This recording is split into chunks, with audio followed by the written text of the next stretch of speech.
Hi, welcome to the second video of market research. This video is going to go in a little bit more about market research. And we're going to start out with one of my favorite things in marketing research, and this is the famous Steve Jobs from Apple. He's quoted as saying, "People don't know what they want until you show it to them.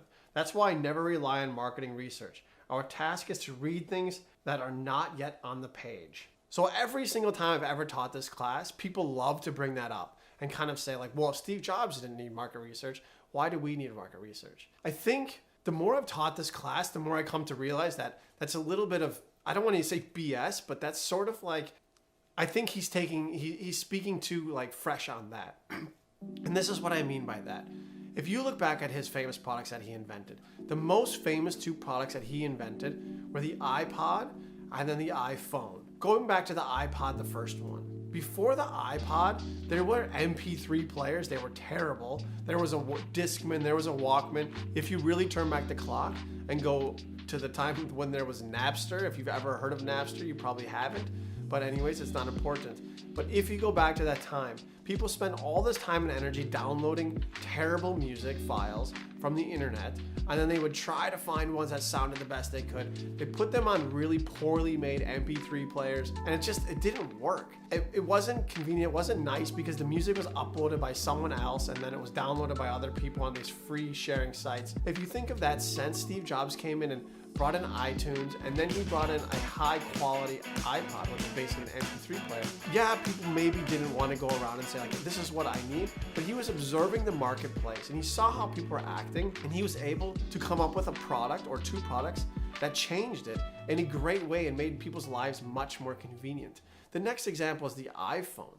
Think about the iPhone. Before the iPhone came, people had a cell phone, people had a computer, people had another tool to watch. They had this like handheld video player things that were super weird. And they had an iPod. They had 4 pieces in their bag that they had to carry around. So again, he observed people and thought like, what if we can make a machine or a tool that can put all 4 of these together? He was able to find these out, not by talking to people and doing traditional market research in the sense of reading books and interviewing people, but he observed them and he could see what didn't make sense. I'm gonna give you one more non-Steve Jobs example that I think is a great phenomenon that took place in the last few years, and that's Airbnb.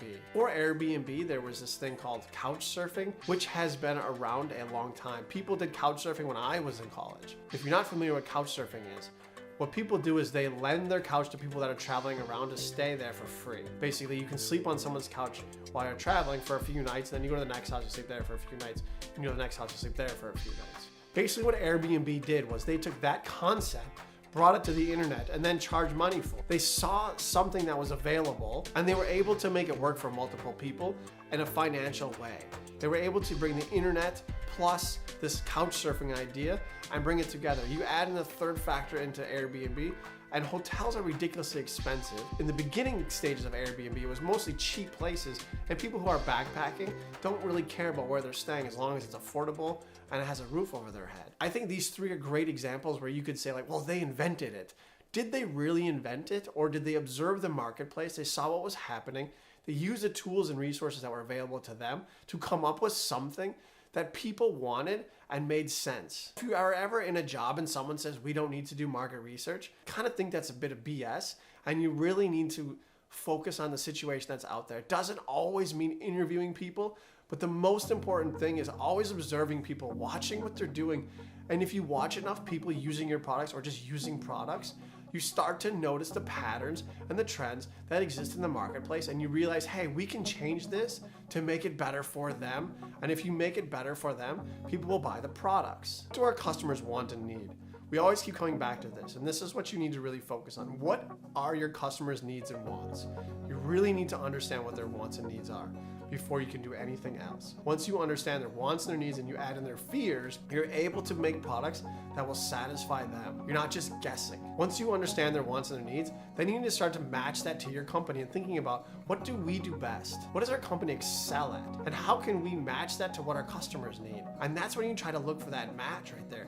You don't want to go out and sort of take the shotgun approach and make products that aren't related to you. You want to stay in the area that you excel at and that you're good at, and then you match that to what your customers need, and hopefully you can find something that is like sort of a match made in heaven. Throughout the rest of the semester, we're going to spend a lot of time talking about this area and understanding our customers more in depth and who they really are, because once you understand them, then you can develop the advertising, the promotions, the pricing, and even going into the products. You can do all of this that matches their needs. It's always important to remember, the idea is when you're making new products and you're making advertisements and pricing and promotions, you start with the customer and you go backwards. You don't start in your R&D warehouse or factory. You don't start in your laboratory and then go to your customer. You go to your customer and then you work backwards. As long as you know everything there is to know about your customer, making everything about them and new products for them is much easier, or even easy. But if you go the other way, then you're guessing and you're hoping you make something that they will buy. And this is how companies struggle, because they don't understand their customers and they don't work backwards, they work forwards. And that's the traditional way of doing business. In today's world, there's just way too many products, way too many customers, and way too much competition for you to be able to just guess and hope that you're successful. The other downfall of today is that the market moves too fast.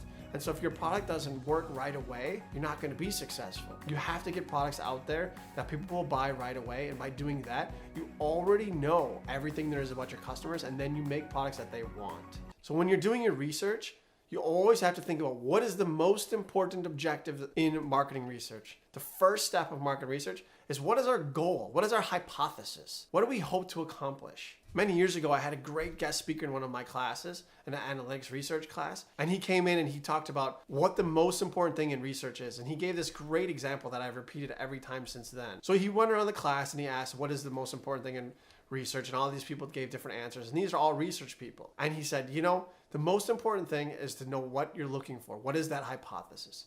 And here's what he gave for an example. He said, if you didn't know or didn't need to prove a hypothesis, the example he gave was a stock market. He said that if you didn't have to find a hypothesis first and then prove it right or wrong, we would all be successful. He said, look at the stock market. How do you know what to look for? How do you know what stocks are going to be successful or not? So what you do is you think, well, you know what? I think stocks X, Y, and Z and A, B, and C are going to be the future this year. And so when you go and you break down all the numbers and do all the research based on those two stocks, and you see if that's correct or incorrect. And that's how you move forward. If you don't, you're just plainly like looking at the entire stock market and hoping to find something. But the number of stocks out there would be impossible to ever really do proper research. To have a hypothesis first or an objective. Once you know what your goal of the research is, then you can begin researching it to see, is this correct or is this incorrect? If you don't have that, you're just kind of walking blindly. And walking blindly, you're not going to get anything done. And if you have poor research, then you're going to end up having poor results, and you're going to make products and you're going to spend money that's going to give you something that's not going to be successful. So there are 5 steps in the market research. This is also in your textbook, so you can definitely check this out. Number 1, define the problem. As I just said, you need to know what you're looking for. What is the hypothesis? What is the objective? Define that problem. Know exactly what you're doing before you do anything. You have to know what you're trying to solve before you begin researching. Number 2, develop the research plan. How are you going to actually do this? And then number 3 is collect the data. What type of data are you going to use? Obviously, you look at your time, your resources, your financial status. You think, can we do primary? Are we going to do secondary? Are we going to do qualitative? Are we going to do quantitative? Looking at everything, the big picture, think about what kind of data can you collect that will be efficient for you as a company or in this marketing project. Number 4 is a big one. Develop insights. And this is why in number 1, I said it's so important to have a good objective. If you don't have a good objective, you're not going to get good insights. Insights are the actionable things that you're looking for. You're saying the insights are what you pull from all of your research and you say, this is what we're going to do. The market's telling us we need to do this. Our customers are telling us we need to do this. Those are the insights. If your insights fail, everything else is a waste. But your insights are 100% based on the research that you've collected. And this is why collecting high quality research is so important, because you need to get good insights, because insights lead to the next step, which is develop your products, put it into action. And once you put it into action, you can't stop. A lot of money, time, energy has now been spent. Again, you have to go all the way back to the beginning. Each step is important, but number 1 is the most important. If you don't have the right objective set, or you don't have an objective set, everything else is kind of a waste of time. And so once you get that set, then you can get down into your research and how you're going to collect your research and what research you're going to do so that you get high quality insights that are actionable, that you can actually do something. And once you get the insights, you can say like, okay, this is the product we're going to do. This is the advertisement we're going to make. These are the colors we're going to choose, or whatever that is that your customers want or need. So the marketing plan that you're going to do in this class is mostly going to be based on secondary research. Of course, I would love for you to use some analytical research, some qualitative research, and quantitative research to support what you're doing. But it's mostly going to be done with secondary research because primary research is just not really that easy, even though we would love to have you do some interviews and those types of things to collect better data. Ideally, you can spend some time observing potentially your future customers to see what you think would work best for them. I think that would be very valuable to your paper, and it will make your paper much more realistic and potentially much more successful in the final.